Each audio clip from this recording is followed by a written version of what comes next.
Welcome back to Ancient Dream, where history's greatest stories come alive. Tonight, we're diving into the life of a man who rose from nothing to rule an empire, who conquered nations but couldn't conquer his own destiny. Pull up your blanket, get comfortable, and let me tell you about Napoleon Bonaparte, the little Corsican who nearly owned the world. Picture this: August 15th, 1769, on a small Mediterranean island called Corsica. The summer heat was unbearable, and inside a modest house in the town of Ajaccio, a woman named Letizia was giving birth to her fourth child. She had no idea that this baby boy would one day make kings bow before him, redraw the map of Europe, and change the course of human history forever. They named him Napoleone di Bonaparte. Yes, not Napoleon, but Napoleone, the Italian version. You see, Corsica had just been sold to France by the Republic of Genoa the year before Napoleon was born. His family, the Buonapartes, were minor Italian nobility who suddenly found themselves French. Napoleon's father, Carlo, was a lawyer who quickly switched sides to support the French, hoping to secure a better future for his children. His mother, Letizia, was a strong woman, tough as nails, who would later say that Napoleon inherited his iron will from her. The Bonaparte family wasn't wealthy, but they had connections. Carlo managed to get young Napoleon a scholarship to a military school in mainland France. In 1779, at just 9 years old, Napoleon left his sunny island home and traveled to the cold, grey north of France. He barely spoke French, only Italian and Corsican dialect. The other boys at the military school in Brienne mocked him mercilessly. They made fun of his accent, his small stature, his poverty, and his strange foreign name. But here's what those bullies didn't know. While they were laughing at him, Napoleon was studying. Every slight, every insult, every moment of humiliation was being stored away, fueling a fire inside him that would one day burn across all of Europe. He buried himself in books, especially mathematics and history. He read about Alexander the Great, Julius Caesar, and Hannibal. He dreamed of glory, of showing everyone who had ever looked down on him that he was destined for greatness. Napoleon wasn't the biggest or the strongest student, but he was cunning. There's a famous story from his time at Brienne. One winter, the boys decided to have a snowball fight. Napoleon, being Napoleon, didn't just join in randomly. He organized his side like a military campaign, built snow fortifications, divided his forces into attack and defense units, and absolutely demolished the opposition. Even as a child, he was thinking like a general. In 1784, Napoleon was accepted into the prestigious École Militaire in Paris. He was 15 years old and determined to make something of himself. He graduated in just 1 year instead of the usual 2, finishing 42nd out of 58 students. Not the top of his class, but respectable. More importantly, he was now Second Lieutenant Napoleon Bonaparte, an artillery officer in the French army. He dropped the Italian spelling of his name and became more French, though his heart still belonged to Corsica. But here's the thing about Napoleon's early military career. It was going nowhere. He spent years in boring garrison towns, reading obsessively, writing terrible romantic novels that thankfully were never published, and brooding about his lack of opportunities. France in the late 1780s was a tinderbox waiting to explode, and Napoleon was just one of thousands of junior officers with big dreams and no prospects. Then came 1789, and everything changed. The French Revolution erupted. The common people rose up against the king, the aristocrats, the entire old order. Heads began to roll, literally. For most of the old officer class, this was a disaster. But for Napoleon, this was opportunity knocking, so loud it shook the foundations of Europe. Napoleon went back to Corsica during the early years of the revolution, trying to make a name for himself in local politics. But Corsica didn't want him. In a twist of irony, the Corsicans, led by his former hero, Pasquale Paoli, declared Napoleon and his entire family traitors and drove them out. The Bonapartes fled to mainland France as refugees, with nothing but the clothes on their backs. Napoleon was devastated, but this rejection would prove to be the best thing that ever happened to him. He stopped being Corsican and became completely, utterly French. In 1793, Napoleon got his first real chance to shine. The southern French city of Toulon had rebelled against the revolutionary government and invited the British and Spanish to help them. The Revolutionary Army besieged the city, but the siege was going badly. Artillery was key to taking Toulon. And guess what Napoleon was? An artillery officer. He was sent to Toulon as a captain. What Napoleon did at Toulon was brilliant. While everyone else was focused on attacking the city directly, Napoleon looked at the map and realized the key to everything was a fort overlooking the harbor. Take that fort, put your cannons there, and you control the harbor. No harbor, no British ships. No British ships, the city falls. It was so obvious once he explained it, but nobody else had seen it. Napoleon led the assault on the fort himself. He got hit by a British bayonet in the thigh during the fighting, but he refused to leave the field. When Toulon finally fell, Napoleon was the hero of the hour. He was promoted to brigadier general at age 24. Some officers had waited their entire careers for such a promotion. Napoleon had gone from nobody to somebody in a matter of weeks. But the French Revolution was a chaotic, bloody mess. The Reign of Terror was in full swing, and heads were rolling faster than you could count. Napoleon had made friends with a political faction called the Jacobins, led by Robespierre. When Robespierre fell and was sent to the guillotine in 1794, Napoleon was briefly arrested as a Jacobin sympathizer. For a few terrifying days, he thought he might follow Robespierre to the chopping block. But luck was on his side. He was released, though he was essentially unemployed and living in poverty in Paris. Napoleon was desperate.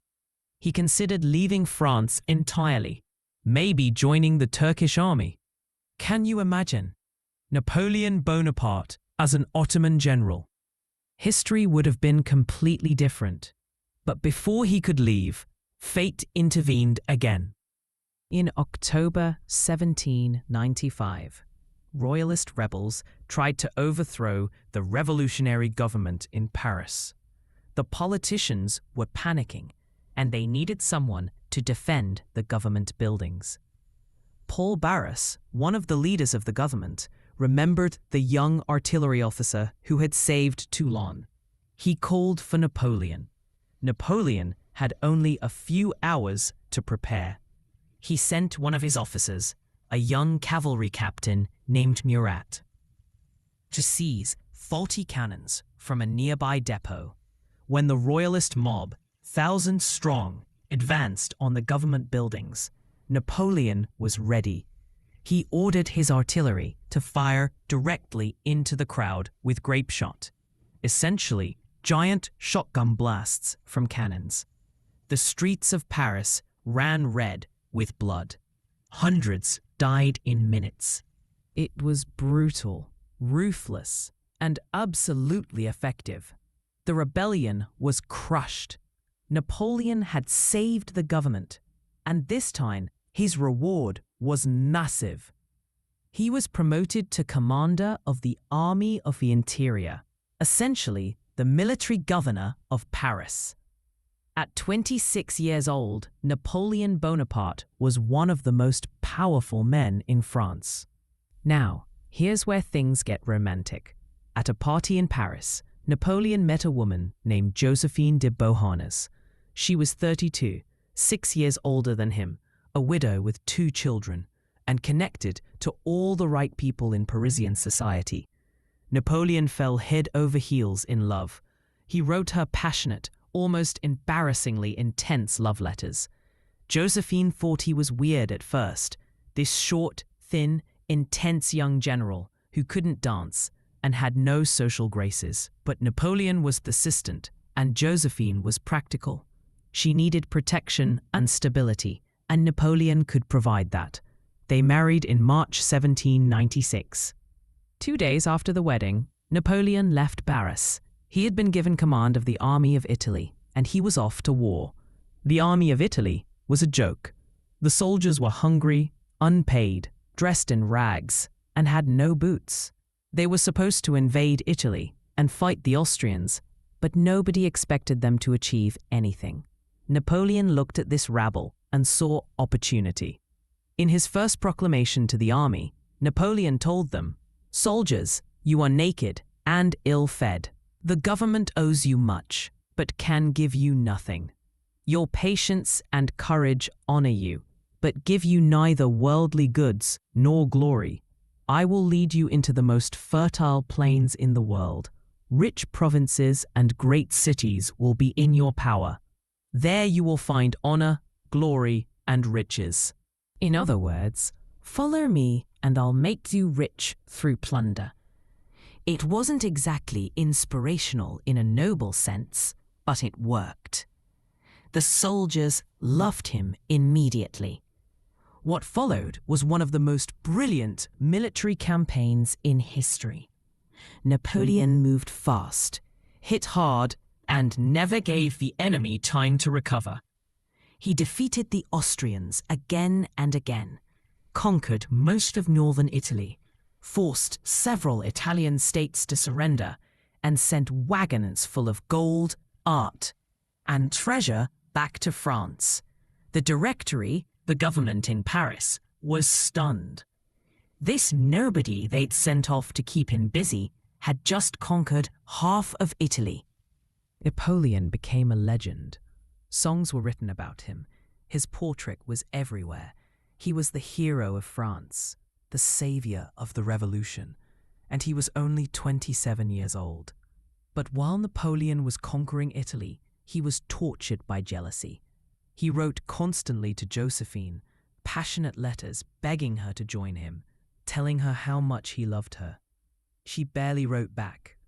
Napoleon didn't know it yet, but Josephine was having an affair back in Paris. When he finally found out, he was devastated. But he buried his pain in ambition. If love betrayed him, glory never would. After Italy, Napoleon was unstoppable. The Directory was scared of him, scared he might come back and overthrow them. So they sent him as far away as possible. They gave him an army and told him to invade Egypt. Why Egypt? The idea was to cut off Britain's route to India and make Napoleon someone else's problem. Napoleon landed in Egypt in 1798 with a huge army and a fleet of ships.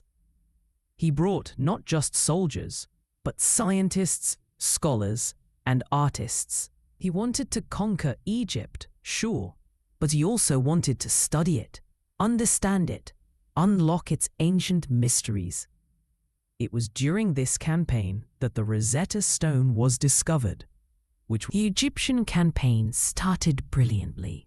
Napoleon won the Battle of the Pyramids, defeating the Mamluk warriors and capturing Cairo.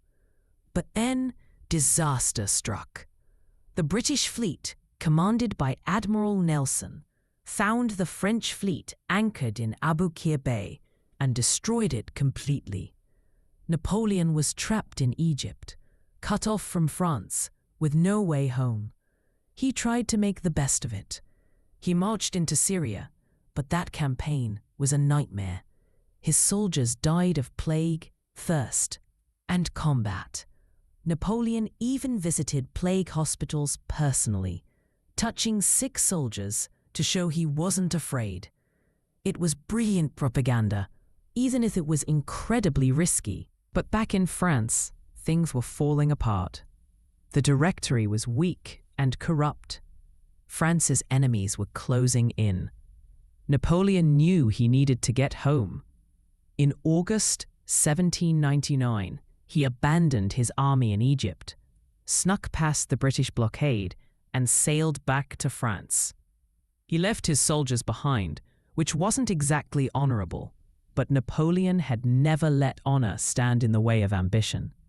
When Napoleon arrived in Paris, he was shocked by how bad things had gotten. The government was paralyzed, the economy was in ruins, and people were desperate for a strong leader. Some politicians, including his old patron Barras, approached Napoleon with a plan. They would stage a coup, overthrow the Directory, and set up a new government. Napoleon would be the military muscle to make it happen. On November 9th, 1799, Napoleon and his supporters made their move. It was messy and nearly failed. Napoleon addressed the legislature, trying to convince them to dissolve the Directory peacefully. But the deputies started shouting at him, accusing him of being a tyrant. Napoleon, who was brilliant on the battlefield but awkward in politics, panicked. He stammered, sweated, and nearly fainted. His brother Lucien, who was presiding over the assembly, saved the day by calling in the soldiers. Bayonets were very persuasive. The coup succeeded. A new government was formed, called the Consulate, with 3 consuls at the head. Napoleon was first consul, and let's be real, the other 2 consuls were just window dressing. Napoleon was now the ruler of France. He was 30 years old. Napoleon moved into the Tuileries Palace, where French kings had lived. He started wearing fancy uniforms and holding court like royalty. But he also worked like a man possessed. He reformed French law, creating the Napoleonic Code, which is still the basis of law in France and many other countries today. He reorganized the tax system, fixed the economy, made peace with the Catholic Church, and created a new educational system.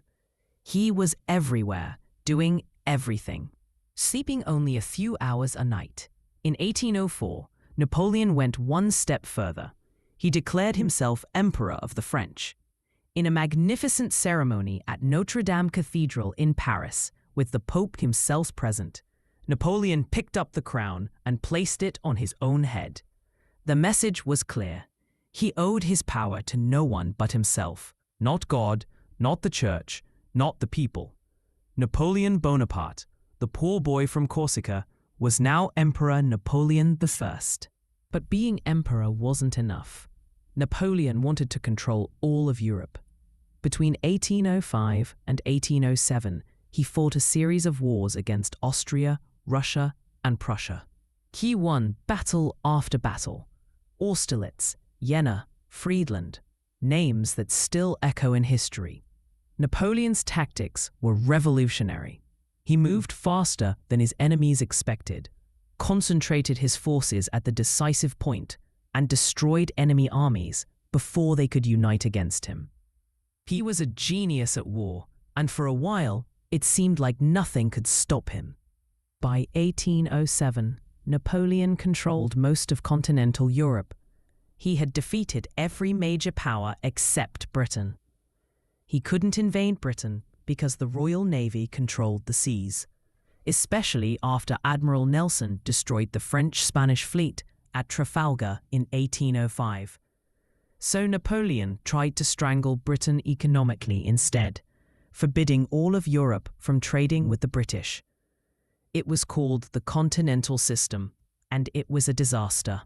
European economies suffered, smuggling was rampant, and people grew to resent Napoleon's interference. Napoleon's personal life was complicated too. He desperately wanted a son, an heir to continue his dynasty. But Josephine, whom he still loved despite everything, couldn't give him children. In 1809, Napoleon divorced her. It broke both their hearts, but Napoleon believed he had no choice. In 1810, he married Marie-Louise of Austria. the daughter of the Austrian emperor. It was a purely political marriage, designed to make Napoleon legitimate in the eyes of European royalty. In 1811, Marie-Louise gave birth to a son, Napoleon II, whom Napoleon nicknamed the King of Rome. Napoleon was ecstatic, but Napoleon's empire was starting to crack. Spain rebelled against French occupation, beginning a brutal guerrilla war that would bleed French forces for years. The British sent an army under the Duke of Wellington to help the Spanish. Then Napoleon made his greatest mistake. In 1812, he decided to invade Russia. Why? Because Tsar Alexander I had broken the continental system and started trading with Britain again. Napoleon assembled the largest army Europe had ever seen, over 600,000 men from all over his empire, and marched into Russia. At first, everything went according to plan. The Russians retreated, refusing to fight Napoleon's massive army in open battle.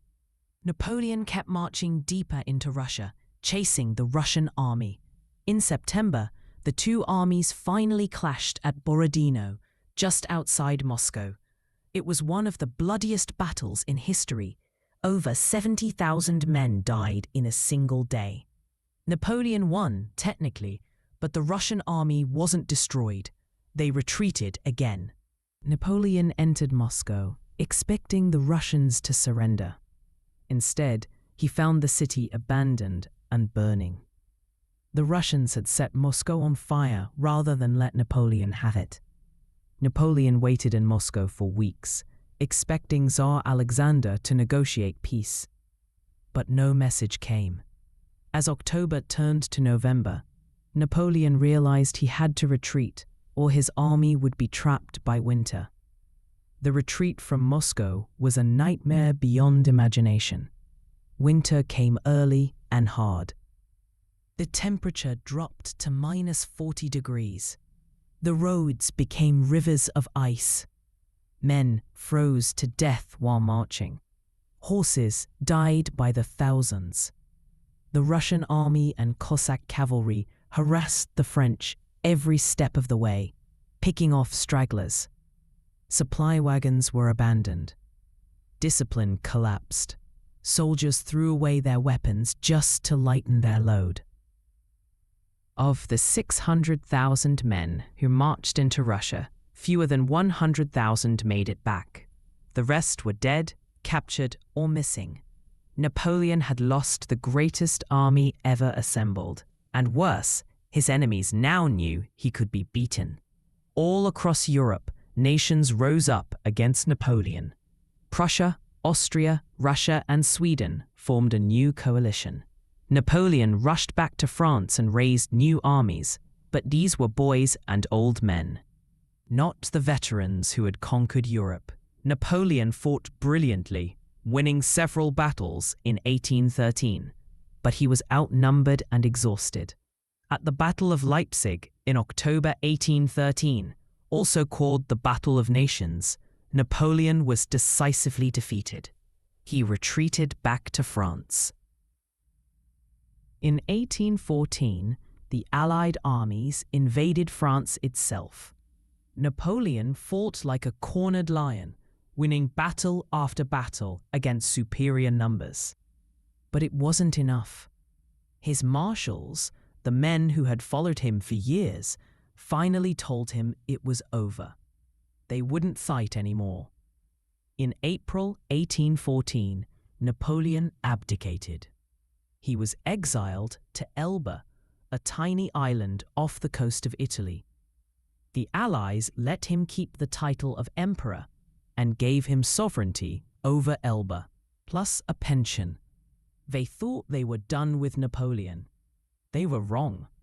Napoleon spent 10 months on Elba, bored out of his mind. Meanwhile, back in France, the restored Bourbon monarchy was making everyone miserable. The old aristocrats came back, acting like the revolution had never happened. People started to remember that maybe Napoleon hadn't been so bad after all. Napoleon heard the grumbling, and he decided to take a gamble. On February 26, 1815, Napoleon escaped from Elba with 1,000 soldiers and sailed back to France. He landed on March 1st and started marching toward Paris. The king sent army after army to stop him. But when Napoleon's old soldiers saw their emperor again, they couldn't fight him. They joined him instead. Entire regiments switched sides. It was astonishing. Napoleon marched through France without firing a shot. When he reached Grenoble, he walked up to a regiment that had been sent to stop him, opened his coat, and said, "Soldiers of the 5th Regiment, if there is one among you who wishes to kill his emperor, here I am." The soldiers shouted, "Vive l'Empereur," and joined him. King Louis XVIII fled Paris, and on March 20th, Napoleon entered the Tuileries Palace again. He was emperor once more.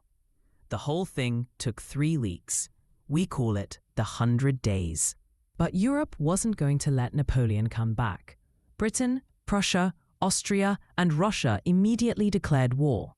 Napoleon knew he had to act fast before all their armies could unite. He marched north into Belgium, where a British army under the Duke of Wellington and a Prussian army under Marshal Blucher were gathering. On June 18th, 1815, on a muddy field near the village of Waterloo, Napoleon fought his last battle. It was a close-run thing. Wellington said later that it was the nearest-run thing you ever saw in your life. Napoleon attacked again and again. His Imperial Guard, the elite veterans who had never been defeated, charging up the ridge where Wellington's army stood. But the British held, and then, in the late afternoon, the Prussians arrived. Napoleon's army was caught between 2 forces. The French broke and ran. Napoleon's reign was over, for good this time. Napoleon tried to escape to America, but the British caught him. They weren't taking chances this time. He was exiled to St. Helena, a tiny, remote island in the middle of the South Atlantic, thousands of miles from anywhere. Napoleon would never leave. He spent the last 6 years of his life on St. Helena, living in a damp house, writing his memoirs, arguing with the British governor, and slowly declining in health. He was closely guarded, with British soldiers watching his every move. He couldn't go anywhere without permission. The man who had ruled Europe was now a prisoner on a rock in the middle of the ocean. Napoleon died on May 5, 1821, at the age of 51. The official cause of death was stomach cancer, though some people believe he was poisoned. His last words were apparently, "France, army, head of the army, Josephine." Even at the end, his mind was on glory, on war, and on the woman he had loved and lost. Napoleon was buried on St. Helena, but in 1840, King Louis Philippe of France brought his body back to Paris with full honors. Napoleon lies in a massive tomb at Les Invalides in Paris, under a dome, in a tomb made of red stone, grand and imposing, fit for an emperor. So what do we make of Napoleon?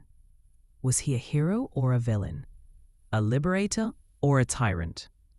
The truth is, he was both. He spread the ideas of the French Revolution across Europe, ending feudalism, establishing equality before the law, and modernizing government. But he also killed millions in his wars, crowned himself emperor, and cared more about his own glory than anything else. Napoleon once said, "Glory is fleeting, but obscurity is forever." He made sure he would never be forgotten. Love him or hate him, Napoleon Bonaparte changed the world. And that little boy from Corsica, who was mocked and bullied, became the most powerful man in Europe, proving that with enough ambition, intelligence, and ruthlessness, you can conquer the world. Sweet dreams, and remember, even emperors fall, but legends never die.